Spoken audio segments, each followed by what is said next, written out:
अस्सलाम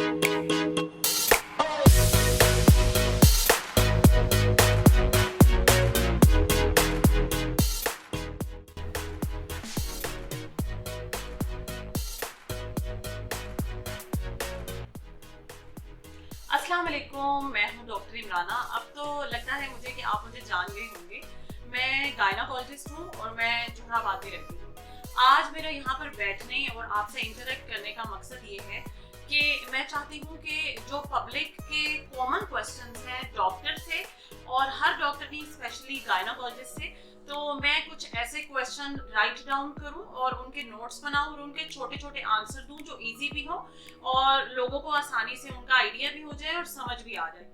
असल में हर तरह की प्रैक्टिस में, चाहे वो फिजिशियन की हो, चाहे वो अल्ट्रासोनोलॉजिस्ट की हो, चाहे वो गायनाकोलॉजिस्ट की हो, ये डिफरेंट स्पेशलिटीज हैं हमारी डॉक्टरी की और डिफरेंट चीज़ों के स्पेशलिस्ट डिफरेंट होते हैं।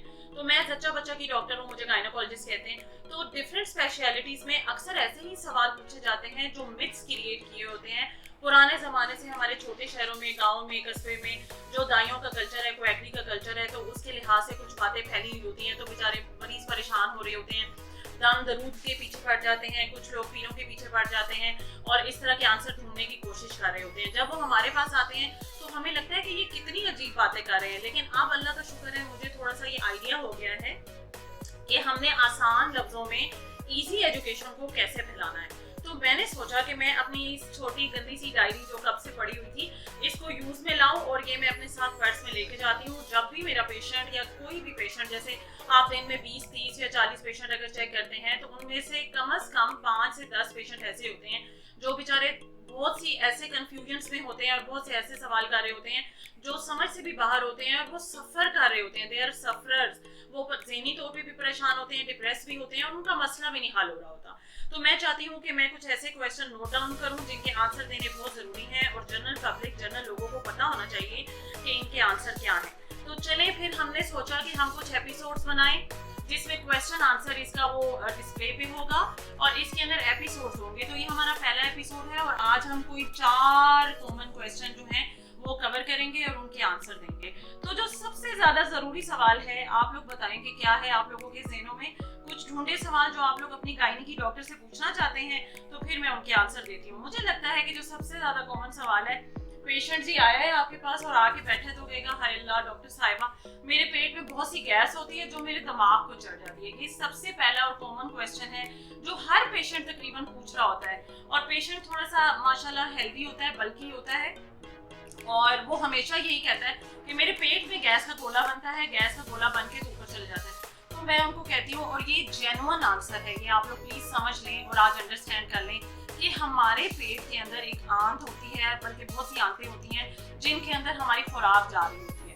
उस आंत के अंदर कुछ बैक्टीरिया ऐसे होते हैं जो हमसे प्यार करते हैं, मोहब्बत करते हैं, बेचारे बैठे भी होते हैं हमारी मदद के लिए ना। तो अल्लाह ताला ने वो बैक्टीरिया बनाए हैं, क्योंकि जितना हार्ड डाइट हम एशियन लोग खाते हैं, पराठे खाते हैं, अंडे खाते हैं, जितनी वो हैवी डाइट्स हम लोग लेते हैं, देसी घी का हलवा पराठा वगैरह लेते हैं, उसको हजम करने के लिए सिर्फ स्टमक का एसिड काफ़ी नहीं होता। कुछ बैक्टीरिया ऐसे हैं जो ऐसी रतूबत खारिज कर रहे होते हैं जो कि उस खुराक को हेल्प करती है डाइजेस्ट करने में। डाइजेस्ट का मतलब है कि छोटे छोटे पार्टिकल्स में उनको चेंज करती है, क्योंकि हमारी ये खुराक हमारे ब्लड में नहीं जा रही होती। उस खुराक में से कुछ जो केमिकल्स होते हैं जो हमारे लिए अच्छे होते हैं, कुछ ऐसी चीज़ें होती हैं जैसे विटामिन हो गए, आयरन हो गया, कैल्शियम हो गई, ये वाली चीज़ें अब्जॉर्ब हो रही होती हैं और अंदर जा रही होती हैं। तो जैसे हम रोटी अंदर लेके जाते हैं तो वो स्टमक में जाती है, एसिड का काम ये होता है कि उसको छोटे छोटे पार्टिकल्स में चेंज कर ले, फिर वो वहाँ से इंटेस्टाइन में चले जाते हैं, जिनको हम आंतें कहते हैं आप लफ्जों में। तो आंतों में ऐसे बैक्टीरिया होते हैं जो उनको थोड़ा सा डाइजेस्ट करते हैं बेचारों को, हमारी जो खुराक होती है,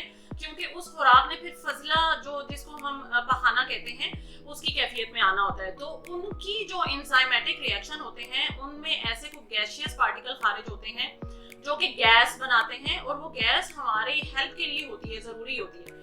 तो जैसे कि अल्लाह ताला ने एक मोटिलिटी बनाई है कि हमारी इंटेस्टाइन चलती है, वो सफ़र करती है, वो साइलेंट नहीं रहती।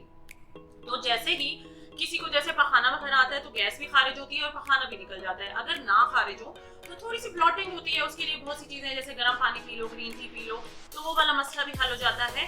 अल्लाह ताला ने हर निज़ाम हमारी बॉडी में अलहदा बनाया है। आँख का साइड का निज़ाम अलहदा है, सीने का निज़ाम अलहदा है। सीने में 2 ही चीज़ें होती हैं, एक लंग्स है और एक हार्ट है।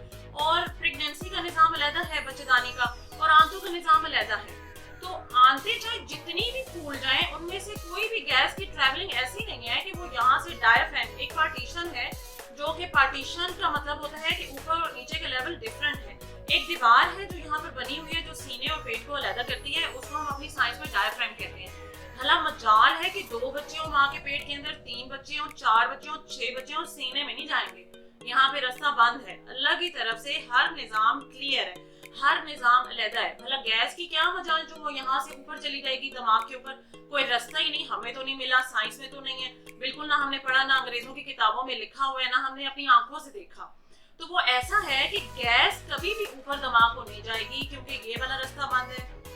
गले में से कोई ऐसा रास्ता नहीं है, कोई ऐसी खुराक की नाली नहीं है जो पेट से लेकर तो दिमाग तक जाएगी।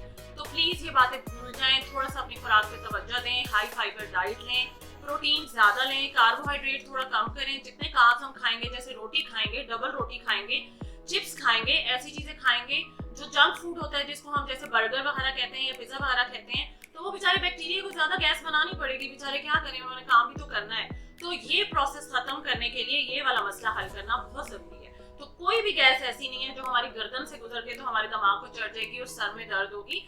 डॉक्टर के पास जाएं, उनको कहें कि मुझे हेडेक हो रहा है, तो वो आपको रीजन बताएगा। और प्लीज जो स्पेशलिस्ट डॉक्टर होते हैं या कोई भी अच्छा डॉक्टर जिसकी अच्छी प्रैक्टिस हो और जो अच्छी स्किलफुल बातें करता हो, 1-2 दफा आप चक्कर लगाएं तो आपको पता चल जाएगा कि कौन सा डॉक्टर अच्छा है और सही लॉजिक बातें करता है। तो उसकी बात माने, मेडिसिन लें और अपना डाइट इंप्रूव करें ताकि आपके ये सारे मसले सेटल हो जाए।